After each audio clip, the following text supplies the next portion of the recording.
young men that I was impressed from day one when I seen them. Because I seen them out on the pavement and they were out there and they were doing their thing and it was positive. And they didn't need nobody to lead them.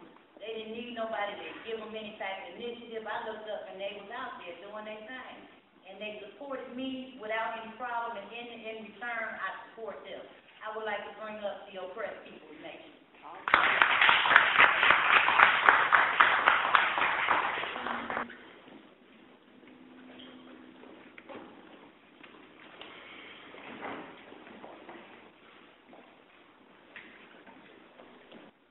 Well, brothers and sisters, we must stop being doing public robbery from life. From our own people must stop robbing and killing each other for pennies for what? Ever heard of Willie Lynch, Guggenheim? We are neutralizing brothers and sisters, stop the war on ourselves and join the true war for true freedom, full employment for all oppressed people, include veterans, descent, housing, decent housing for all people, black history education in all schools, fair treatment in courts immediately, and the police brutality free and free. Hello, brothers and sisters. Good afternoon. My name is Ernest L. Smith. I'm the founder and minister of defense of the Oppressed People's Nation. Good afternoon, everybody. Thank you all for showing up. My name is Anthony J. Steele, the chairman of Oppressed People's Nation. I work alongside my family, friends, Ernest L. Smith. We started this organization about a year ago. I wish there was more youth here because this is a parent team summit. When he first called me, I was a little confused. I didn't really know what this was about. I didn't know what activism was about. I didn't know what really fighting for my rights meant. We have to get the teams out. We have to change the definition of community. I had a team tell me the other day he don't care nothing about the community. And I couldn't knock what he was saying because I thought about when I was young. And you think about the community, the black and oppressed community, there's no togetherness and unity. So that's all they see from the time that they babies and growing up. I know it was a good thing, you know what I'm saying? But I didn't know what it meant. I didn't know how important it was to do these things. I didn't know how important it was for everybody to stand as one unit and work together. We don't get taught our full true history in the schools. I was into something else.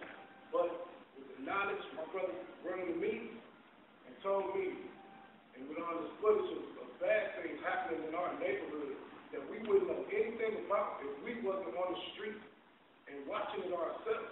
They give us 2-3 minutes on the news, somebody got robbed over here, you don't hear nothing else about it. Right.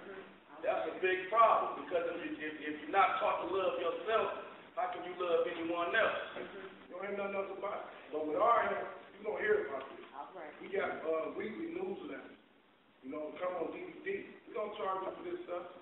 We shouldn't be charged for everything. It ain't about that. The Oppressed People Nation recognize and realize that we are not truly free.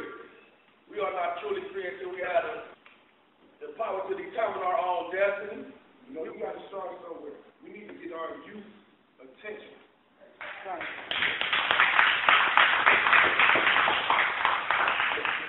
And we will not be truly free until everybody has full employment for all our people, including felons. That's the best way possible.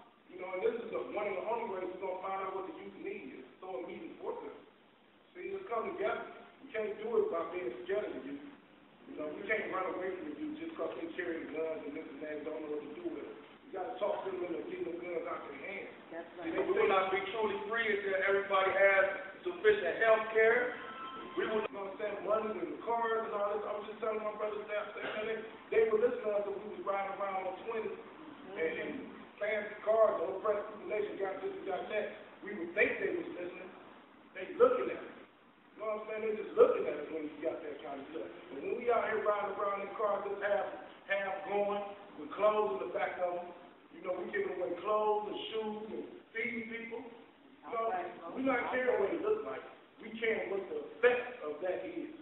You start with one person and you want to get the next person. So I believe in bringing families back together. That's right. we done lost our families. A lot of people lose families. You know, brothers and sisters not even that close no more. That's right. And they used to be. You know, brothers and sisters used to have a bond. Back in the day, grandmothers, grandparents used to have 12 or 13 kids. And they would be so close because money was the issue. They would feed them all off of one income. That's right. Not everybody got to work. You ain't even got time to spend with your children because you're spending too much time at work. That's right. We will not be truly free until everybody has decent housing, fit for shelter of human beings. We would bills raising. They add more bills. They want to give you a cell phone. Now your 12-year-old thinks she needs a cell phone. I'm just saying, everybody got a computer in their house. Everybody thinks they need a computer. Before we was doing it with flyers and calling people. All right. Word them out. We will not be truly free until we free all political prisoners and end police terrorism. All right.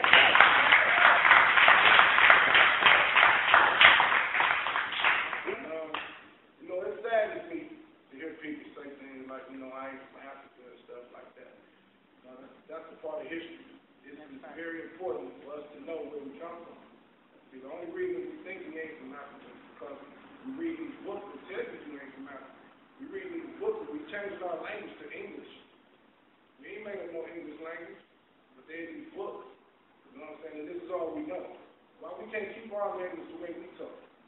What's wrong with the way we talk? It's slang and it's ignorant. That's what they tell us. And they're teaching us that from children. So if your child is growing up and learning all this new stuff, the old stuff gets pushed back and you don't even want it. You know what I'm saying? They don't grasp that. They don't know the truth. We will not be truly free until we get judged in these courtrooms by a jury of our peers as stated in the Constitution. But I'm glad we're having this meeting because it is important and I hope it grows. I hope it grows, and it ain't going to stop here because there's one, we can take this same message out to them on the street. Well, we got to do it. You know what I'm saying?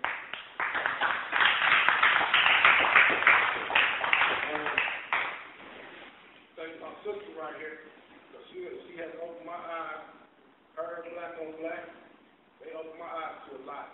You know, I used to be into this big music who I saying, oh, I'm going to be a rapper. You know what I'm saying? And I came to realize that those rappers want to be something. Now, there's a thin line between the person you are on the inside and the person you want to be on the outside. You know, I believe in being who I am on the inside all the time. So I ain't never got to worry about being phony or acting like someone not impressing that ain't person. So it ain't about that. I speak the truth, and half the time that man telling me what to say. There you go. But I thank y'all very much. I thank everybody for coming out. Thanks for Brown for throwing this event. And I cannot wait till the next one. And I'm really want to know. You understand? I want to get that youth in there. We out there with the youth, and we doing programs. We got programs everywhere. Just everybody please stay in touch with Black on Black, Oppressed People Nation, and anybody else who out there trying to do something positive and good. We got to come together as one unit. I know. The bottom line is we will not be truly free until we gain land, bread, housing, true education, clothing, justice,